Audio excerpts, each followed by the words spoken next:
नमस्कार, जय श्री राम, जय माता के मित्रों। और कैसे आप सब? उम्मीद करता हूं कि आप अच्छे से होंगे मेरे प्यारे मित्रों। देखिए, आज की इस वीडियो में न तो मैं आपको कोई साधना बताने जा रहा हूं और न ही आपको कोई प्रयोग बताने जा रहा हूं। हमारे कुछ भक्तों ने गुजारिश की है कि गुरुजी, एक वीडियो सिर्फ अपने बैकग्राउंड के बारे में बनाइए। आपने इस तंत्र मंत्र की शुरुआत कैसे की, कब की और क्यों इस तंत्र मंत्र क्षेत्र में आपको आना पड़ा। तो मेरे प्यारे मित्रों, आज का वीडियो आपके लिए बहुत ही मोटिवेशनल होने वाला है। इस वीडियो से आपको एक नई ऊर्जा मिलने वाली है। देखिए, तंत्र मंत्र क्षेत्र में आने से पहले मेरी कोई ऐसी इच्छा नहीं थी कि मैं एक तांत्रिक बनूं और मैं इस तंत्र मंत्र क्षेत्र में आगे बढ़ूं। ऐसी मेरी कोई जिज्ञासा नहीं थी।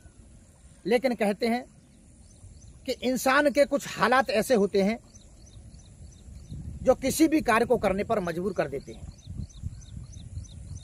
वैसे मैं उत्तर प्रदेश के डिस्ट्रिक्ट हाथरस के एक छोटे से गांव से रहने वाला हूं। और देखिए, इस तंत्र मंत्र क्षेत्र की पूरी दास्तान मैं आज की इस वीडियो में बताऊंगा। लेकिन मैं विस्तार से बताऊंगा तो ये वीडियो बहुत लंबा हो जाएगा, इसलिए मैं शॉर्ट में आपको अपने जीवन परिचय की लीला को बताने जा रहा हूं। मेरे प्यारे मित्रों, देखिए, मैं बहुत ही छोटा था, मेरा बचपन था, जो कि लगभग मैं 5-7 साल की उम्र में मैं दूसरी क्लास में पढ़ता था। उसी समय से जैसे ही मेरी सोच, मेरी समझ आगे बढ़ने लगी, तो मेरा ध्यान जो है, मेरा मन जो है ध्यान भक्ति में ज़्यादा लगने लगा। मुझे ऐसा लगता था कि इस दुनिया में मेरा कोई नहीं है और जो भी है सिर्फ भगवान है। मैं भगवान की भक्ति करता। मुझे शुरू से ही गुरु गोरखनाथ बाबा से बहुत ज़्यादा प्रेम था। मैं गुरु गोरखनाथ भगवान की जोतबाती करता था, उनको प्रणाम करता था, क्योंकि उनके मंत्रों के बारे में तो मुझे कोई जानकारी नहीं थी और ना ही मुझे तांत्रिक बनने का कोई शौक था कि मुझे तांत्रिक बनना है तो मुझे मंत्रों को याद करना है, ये करना है, वो करना है। लेकिन मैंने आपको बताया कि जब मैं दूसरी क्लास में पढ़ता था, 7 साल की उम्र में ही एक दिव्य शक्ति से मेरा भेंटा हो गया था। वो मैंने कई वीडियो में आपको बताया है और बार बार उन चीज़ों को बताना मैं उचित नहीं समझता हूँ। एक आसमान की अप्सरा को और 19 साल तक अपने साथ रखना, उससे काम लेना एक बहुत बड़ी बात होती है। वो मेरा जैसे जीवन गुजरा, लेकिन मेरे साथ जब तक वो रही, मैंने किसी को भनक तक नहीं लगने दी। क्योंकि मित्रों, जो शक्ति आपका साथ दे रही हो, आपके साथ चल रही हो, उसके बारे में कभी किसी को बताना भी नहीं चाहिए। और शक्ति भी यही चाहती है कि मेरा साधक मुझे गुप्त में रखे। और आजकल क्या है कि किसी भी साधना को करने जाए तो सबसे पहले तो घर में हल्ला मचा देता है कि मैं ये साधना करने जा रहा हूँ। ऐसा बिल्कुल भी नहीं होनी चाहिए। धीरे धीरे मेरा जीवन आगे बढ़ता गया, मेरी क्लासें आगे चलती गईं। 2009 में आकर के और मेरे गुरु से मेरी भेंट हुई। और मेरे गुरु मात्र 3 किलोमीटर के अंतराल में हैं, एक छोटे से गांव के जाति के नाई थे। और मेरे गुरु इतने भरपूर थे कि देखिए, इस तंत्र मंत्र को सीखने के लिए कोई इंसान कामाख्या भागता है, कोई आसाम में जाता है, तो कोई बंगाल में जाता है, कोई तारापीठ जाता है, तो कोई बड़े बड़े गुरुओं की तलाश करता है। लेकिन मैंने इस तंत्र मंत्र क्षेत्र में आने के लिए कभी न तो मैं आसाम भटका, न मुझे बंगाल जाने की जरूरत पड़ी। और मेरा यही क्षेत्र है, इसी क्षेत्र में मैंने सारी विद्याएं हासिल की, सारी विद्याएं सीखी।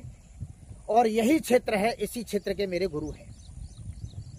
मेरे प्यारे साधकों, ये किस्मत की बात होती है कि आपके लोकल में ही आपको कोई गुरु मिल जाए और वहीं पर आपकी सारी शक्तियों का भंडार भर जाए, तो आपको क्यों भटकने की आवश्यकता है। शुरुआत में मेरे परिवार की स्थिति बहुत ही डाउन थी कि मेरे पिताजी थे और हम 2 बहन 2 भाई और माता पिता, ये 6 लोग हमारे परिवार के। कुछ समय के लिए हमारे साथ ऐसी घटनाएं घटने लगी, कुछ ऐसी विपत्तियां आने लगी कि हमारी माँ चल बसी, माँ के 2 बच्चे पैदा हुए, वो भी चल बसे। और उसके बाद में कुछ ऐसे शत्रु पैदा हो गए हमारे ही परिवार के कि उन्होंने हमारा जीना हराम कर दिया। उन्होंने हमको कभी चैन ही नहीं लगने दिया। हमारे परिवार के कुछ लोग ऐसे शातिर थे, वो ये चाहते थे कि इन लोगों को हम हमेशा दबा करके रखें और जैसे हम ये कहें वैसे ये लोग करें। तो मेरे प्यारे मित्रों, सबसे बड़ा मेरा इस तंत्र मंत्र क्षेत्र में आने का कारण शत्रु ही रहा। शत्रुओं के कारण मुझे इस तंत्र मंत्र क्षेत्र में आना पड़ा। और आज के हकीकत आपको मैं बताऊं तो वही शत्रु जो हमारे पीछे लगे रहते थे, हमको बर्बाद करने की सोचते थे, आज वही शत्रु सलाम ठोकते हैं। आप लोगों के प्यार के सपोर्ट की वजह से, इधर गुरु महाराज की कृपा की वजह से। क्योंकि मित्रों, जब इंसान की शुभ घड़ी आती है तो शुभ घड़ी आने में कोई टाइम नहीं लगता। इंसान की सोच और इंसान का समय कब बदल जाए कोई पता नहीं चलता। मेरे गुरु का भी कहना था कि देखिए, मैं तुझे ये सब विद्याएं सिखा तो रहा हूं, लेकिन मेरी ये सारी विद्याएं तुझे जन जन तक पहुंचानी है। वो कैसे पहुंचानी है, वो तेरा कर्म है। मैंने सोचा आज के समय ये सोशल मीडिया है और सोशल मीडिया से ज्यादा उचित मार्ग मुझे कोई नजर नहीं आता। सोशल मीडिया के माध्यम से हम एक दूसरे से संपर्क बड़े आसानी से कर सकते हैं। तो मैंने 2021 में आकर के ये चैनल बनाया और चैनल के माध्यम से आप लोगों से प्यार हुआ और आप तक मैं हर जानकारी को प्रकट करता हूं, आप तक पहुंचाने का काम करता हूं। तो देखिए, इस तंत्र मंत्र क्षेत्र में आने का मेरा सबसे बड़ा कारण शत्रु था और शत्रुओं के कारण ही मुझे इस लाइन में आना पड़ा। धीरे धीरे मेरे गुरु ने मुझे बहुत सारी विद्याएं सिखाई और मैं आपको ज़्यादा कुछ नहीं कहूँगा कि मैंने अपने गुरु की लगभग 9 साल तक सेवा की, उनके चरणों में समर्पित रहा। और 3 किलोमीटर उनका घर था, तो मेरा छोटा सा क्लिनिक था, आज भी है। उस क्लिनिक पर जाता, उधर से आता तो अपने गुरु के चरण स्पर्श करते आता, इधर से जाता तो गुरु के चरण स्पर्श करते जाता। यानी उनसे मिलना जुलना मेरा डेली का काम था। लेकिन डेली का काम तो था, लेकिन गुरुजी ने मुझे 9 साल तक कुछ सिखाया नहीं। वो कहते थे कि तू अपनी डॉक्टरी कर, तुझे क्या लेना देना है, ठीक है, थोड़ा बहुत तो तुझे बता ही देते हम, जो तू अपने घर परिवार को सुरक्षित तो रखेगा ही। लेकिन मेरा हट एक ऐसा था कि गुरुजी, जब तक मैं इस तंत्र मंत्र क्षेत्र में आगे नहीं बढ़ूंगा, तुम्हारा नाम रोशन नहीं करूंगा, तब तक मैं पीछे हटने वाला नहीं हूं। और आप चाहे मुझे कितना भी भगाते रहो, मैं तुम्हारे पास आकर के ही ये सीखूंगा। गुरुजी ने कहा ठीक है, चल, आगे वक्त आएगा तो मैं तुझे कुछ ना कुछ बता दूंगा। 9 साल तक मेरे गुरु ने मुझे कुछ नहीं सिखाया और 9 साल के अंतराल में जब वो परम धाम को जाने वाले थे, उसी वक्त मेरे से बोले कि बेटा, अब तू एक काम कर, बहुत दिन तू मेरे साथ जुड़ा है और बहुत दिन से आ रहा है जा रहा है, तू एक काम कर, अब तू एक साधना कर ले। तो देखिए, मेरे गुरु ने माँ शमशान काली की साधना कराई और एक बार मैं उसमें असफल हो गया, दूसरी बार में मैं उसमें सफल हो गया। मेरे गुरु महाराज की कृपा, मेरे परम गुरुदेव, आज उनकी छत्र छाया में मैंने जो साधना की उसमें सफल हुआ और सफल होने के बावजूद उनका नाम रोशन करने का मैंने कार्य किया। मेरे प्यारे मित्रों, देखिए, कोई भी गुरु हो, चाहे वो आपका गुरु हो या मेरा गुरु हो, कोई भी गुरु गलत मार्गदर्शन नहीं करता है और भटकता है तो शिष्य भटकता है। गुरु भी हर शिष्य की एक परीक्षा लेता है। जब तक वो परीक्षा में सफल नहीं हो जाता है, तब तक गुरु भी किसी को कुछ नहीं बताता है। बेसिक जानकारी तो हर कोई गुरु बताता है, आप ये कार्य करिए, आप वो कार्य करिए। जब परिपूर्ण तरीके से परीक्षा ले लेता है कि यह मेरा शिष्य आगे बढ़ने में काबिल हो सकता है, या ये जगत कल्याण कर सकता है, या ये मेरा नाम रोशन कर सकता है, गुरु तभी उस शिष्य को आगे बढ़ाने का कार्य करता है। तो देखिए, इस तंत्र मंत्र क्षेत्र में मैंने बहुत सारी चीजें हासिल की, बहुत सारे मंत्र हासिल किए और गुरुजी के दिए हुए हर मंत्र में इतनी जान है, इतनी ताकत है कि कोई भी मंत्र का प्रयोग खाली नहीं जाता है। चाहे कितनी भी भूत प्रेत बाधा तंगड़ी वाली हो, आपके सामने मात्र 5 मिनट के अंदर मरीज ठीक होगा। और भी तमाम नाशक मारण क्रियाएं, ये सभी गुरु की देन है। लेकिन देखिए, हम हर किसी व्यक्ति से यही कहते हैं कि भैया जो शत्रुओं से परेशान है तो आप नाशक प्रयोग करिए, क्योंकि किसी को जीवन देने का और किसी के जीवन लेने का अधिकार सिर्फ ऊपर वाले को है, हमारा और आपका नहीं है। और देखिए, मेरे गुरु ने एक मसान भी सिद्ध करवाया था, उस मसान से आज भी काम लेता हूं। और मसान तो मैं हर साल कोई ना कोई तैयार कर लेता हूं, क्योंकि जो व्यक्ति, जो साधक शमशान का साधक बन गया और शमशान की क्रियाएं करने लगा, शमशान का सारा मर्म जान गया, तो उसके लिए मसान सिद्ध करना कोई बड़ी बात नहीं होती। लेकिन आज के समय में मेहनत करना कम, शॉर्टकट विधि से आगे बढ़ने की कोशिश करते हैं। और शॉर्टकट विधि आपको पता है कि ज्यादा दिन तक चलती नहीं, इसलिए मेहनत करिए। बिना मेहनत के आप इस तंत्र मंत्र क्षेत्र में आगे नहीं बढ़ सकते। मैंने कितनी मेहनत की है ये तो मैं ही जानता हूं। जबकि मेरा चैनल भी नहीं था, मेरे गुरु भी नहीं थे, उससे पहले ही भगवान की कुछ ऐसी कृपा, कहते हैं ना गॉड गिफ्ट, कुछ ऐसा गॉड गिफ्ट था जिसके जरिए से मैंने हजारों लोगों का तो पहले ही भला कर चुका था। हजारों लोगों का मैंने ऐसा भला किया कि लोगों को मरते मरते बचाया, कुछ जानवरों को भी मैंने मरते मरते बचाया। मेरे बाबा माता काली के एक बहुत बड़े साधक थे, बहुत बड़े भक्त थे, आज उनकी कृपा मेरे साथ लगने जा रही है। तो मैंने माता काली को भी संभाला, इधर मेरे गुरु ने शमशान काली का तो साधना संपन्न करा ही दी थी। लेकिन काली में और शमशान काली में थोड़ा सा भेद है वही काली माता। जो काली माता है वो जगत जननी है, जो कि क्रोधित होकर के सारे संसार का नाश करने चली थी। तो भगवान शंकर ने उनके पैरों में लेट करके उनको रोका था। वो तो है भद्रकाली, संसार की जगत जननी। और वही काली शमशान में जब क्रोधित रूप में प्रकट होती है तो वो शमशान काली कहलाती है। मित्रों, शमशान काली का मैं एक छोटा सा साधक आपके लिए समर्पित हूं। आप मेरे से जब भी कुछ भी जानकारी चाहिए शमशान के बारे में तो मैं बता सकता हूं। लेकिन देखिए, मैं एक चीज आपको और बता दूं कि शमशान का साधक हूं, लेकिन मेरी कोई शमशान की वेशभूषा नहीं है। आप देख सकते हैं, मैं एक छोटा सा अपना क्लिनिक चलाता हूं, मरीजों को देखता हूं, अपने नियर बाई थाने से पुलिस मित्र भी हूं और एक ANI से रिपोर्टर भी हूं। तो ये सब करते हुए और मैं तांत्रिक लाइन को भी थोड़ा टाइम देता हूं, क्योंकि ज़्यादा टाइम तो नहीं दे पाता हूं, लेकिन जितना हो सकता है कि नाइट में तो मैं इन तांत्रिक क्रियाओं को ही टाइम देता हूं। दिन में अपना सारा कार्य संपन्न करके रात्रि को सारी क्रियाएं मैं शमशान की ही करता हूं। लेकिन शमशान की वेशभूषा रखना कोई जरूरी नहीं है। वेशभूषा रखने से कोई तांत्रिक नहीं कहलाते। मैं एक साधारण नॉर्मल जीने वाला व्यक्ति हूं, आप देख सकते हैं। और मेरा स्वभाव, मेरी दिनचर्या क्या है, वो सब मेरे तमाम भक्त मेरे पास आए हुए हैं, आकर के चले भी गए हैं।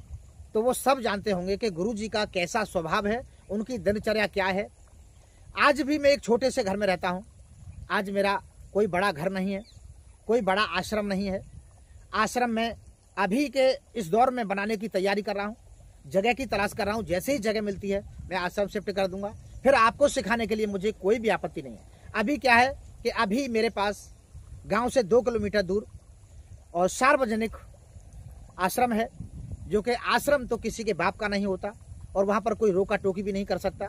आश्रम तो एक जगत कल्याण के लिए आश्रम होता है, सार्वजनिक आश्रम होता है। उसमें आप भी जा सकते हैं, हम भी जा सकते हैं और पूरा संसार भी उस आश्रम पर जा सकता है। तो हमारे अभी जो भी कार्य चल रहे हैं वो कुछ शमशान से चल रहे हैं और कुछ अपने सार्वजनिक आश्रम से चल रहे हैं। अभी अपना निजी आश्रम जल्दी से जल्दी तैयार करने की कोशिश कर रहे हैं। तो देखिए, अभी तो क्या है कि अभी हम 10-20 लोगों को अपने घर बुला लेते हैं और घर पर उनके लिए ठहरने की व्यवस्था करते हैं और व्यवस्था करके रात को शमशान में जाकर के उनको क्रिया सिखाने का काम करते हैं। और जब अपना एक निजी छोटा सा आश्रम बन जाएगा तो फिर ये सिखाने के लिए हमें कोई ज़्यादा मशक्कत नहीं करनी पड़ेगी और आपको बहुत ही आसान हो जाएगा। तो देखिए, तंत्र मंत्र क्षेत्र में अगर आपको आना है तो पूर्ण तन मन धन से आना है। मैं ये नहीं कहता कि मैंने अपने गुरु के साथ 9 साल बर्बाद किए हैं तो आप भी 9 साल बर्बाद करिए, लेकिन मुझे आप साल, 2 साल, 3 साल का समय ऐसा दीजिए कि मैं आपको एक लोहे जैसा मजबूत बना दूंगा। ये मेरी 100% गारंटी है। मैंने अपने गुरु से ऐसी ऐसी चीजें सीखी हैं कि उनके बल पर, उनके आशीर्वाद के बल पर मैं आपको भी अधूरा नहीं छोड़ूंगा, जो कि आप संसार में भटके फिर किसी और तांत्रिक की तलाश करें या किसी आसाम कामाख्या जाने की तलाश करें। ऐसा तो कभी होगा ही नहीं मेरे प्यारे मित्रों। तो मेरा देखिए सबसे बड़ा रीजन इस तंत्र मंत्र क्षेत्र में आने का, शत्रुओं का बोलबाला, शत्रुओं से परेशान होना। आज वही शत्रु सलाम ठोकते हैं और वही दूर से नमस्कार करते हैं। तो ऐसा ही आपके जीवन में होने वाला है। कोई भी व्यक्ति पेट से हीरो बन के नहीं आता, जब जन्म लेता है तो जीरो से ही हीरो बनता है। तो मेरी कंडीशन जो शुरुआत में थी बहुत बुरी थी, क्योंकि मेरे साथ ऐसी ऐसी घटनाएं लोग करते थे। मेरी माँ को जादू टोना से मार दिए और मेरे साथ बहुत सारे नुकसान किए। जब मेरे गुरु से मेरा भेंटा हुआ, गुरु से कुछ विद्याएं हासिल की, और शत्रुओं का मैंने ऐसा ऐसा बैंड बजाया, जो मेरा नुकसान करते थे उनका खुद ही नुकसान होने लगा। वो साले शांत बैठ गए, अपने आप ही बैठ गए। उनको ये लगा कि अब हमको शांत बैठने में ही फायदा है, अगर हम कुछ छेड़खानी करेंगे तो ये हमें छोड़ेगा नहीं। तो मित्रों, ये मेरी शुरुआत की बता रहा हूँ आपको। अगर मेरे पीछे कोई पड़ गया, उसको मैंने छोड़ा ही नहीं, जब तक उसे नीचे नहीं गिरा दिया, जब तक उसको महीने 2 महीने दंड नहीं दे दिया, तब तक मैं शांत नहीं बैठता था। ये मेरे दिनचर्या थी। और आज मैं सोचता हूँ कि मेरे हाथ से, मेरी वाणी से, मेरे कर्म से किसी को कष्ट न पहुंचे तो अच्छा है। आप अपने अंदर एक लोह बल जागृत करिए, कुछ शक्तियों को हासिल करिए, किसी अच्छे गुरु से मिलिए और अच्छे गुरु से मिलकर के आप कुछ पावर को इकट्ठा करिए। उस पावर के बल पर आप अपने शत्रुओं से हमेशा हमेशा उनकी ऐसी तैसी मारते रहेंगे और आपके शत्रु आपसे हमेशा बचते रहेंगे। वो चाहे लाख प्रयास कर लें, आपका कुछ बिगाड़ नहीं पाएंगे। तो मैंने अपने जीवन में किसी को निर्दोष नहीं सताया। जिसने मुझको परेशान किया, मैंने उसको परेशान किया। और मैं आपसे भी कहना चाहूँगा कि आप भी किसी भी निर्दोष को न सताएं। जो आपको सता रहा है, आपको परेशान कर रहा है, उसको हमेशा सताते रहें तो कोई बात नहीं। रामायण भी कहती है कि हंते को हनिए, पाप दोष मत गिनिए। अगर आपको परेशान कर रहा है कि आप शांत बैठेंगे? नहीं बैठ सकते ना।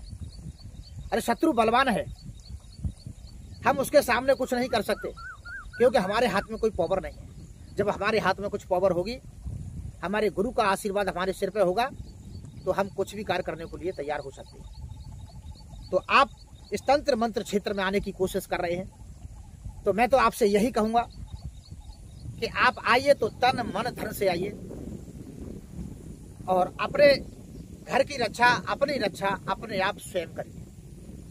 आपन कार्य समारो आपे, अपने कार्य जो है आपको ही संभालने पड़ेंगे। कोई दूसरा व्यक्ति आपके कार्यों को नहीं संभालेगा, दूसरा आपको सिर्फ सुझाव दे सकता है। तो देखिए मित्रों, इस जीवन परिचय की तो बहुत सारी बातें ऐसी हैं, अगर मैं आपको विस्तार से बताता जाऊंगा तो ये वीडियो बहुत लंबा होता जाएगा। इसलिए मैंने आपको शॉर्ट में अपना जीवन परिचय की, इस तंत्र मंत्र क्षेत्र में आने की सारी बातें बताई हैं। और इस वीडियो से मुझे आशा है कि आपको एक नया मोटिवेशन मिलने वाला है। अगर आप मोटिवेशनल हुए हैं और इस तंत्र मंत्र क्षेत्र में आना चाहते हैं, तो एक अच्छे गुरु के तलाश करके और उसके हाथ को पकड़ करके आप आगे बढ़ सकते हैं।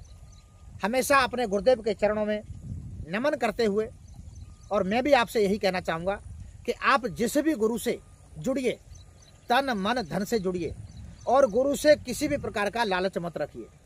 जब गुरु आपकी परीक्षा ले लेगा और आप परीक्षा में सफल हो जाएंगे, तो गुरु ऐसा कोई निर्दयी नहीं है जो आपको कुछ न कुछ शक्तियाँ न दे।